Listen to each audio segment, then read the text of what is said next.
ராஜி, கிச்சன்ல ஒரே சத்தமா இருந்துச்சு. ஆப்பிள் என்ன வெட்டாத வெட்டாதன்னு உங்ககிட்ட சொல்லிச்சோ? இல்ல, சும்மா சும்மா சும்மா ஜோக்குக்கு சொன்னேன். என்ன மல்லி, வாங்கிக்க பிள்ளை, வாங்கிக்க.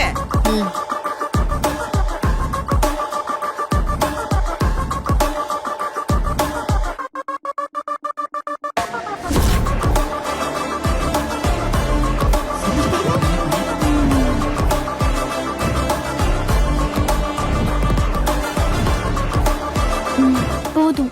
ராஜி, என்ன உட்கார்ந்துருக்கீங்க? மேடம் கிட்ட போய் கிளாஸ் வாங்குங்க.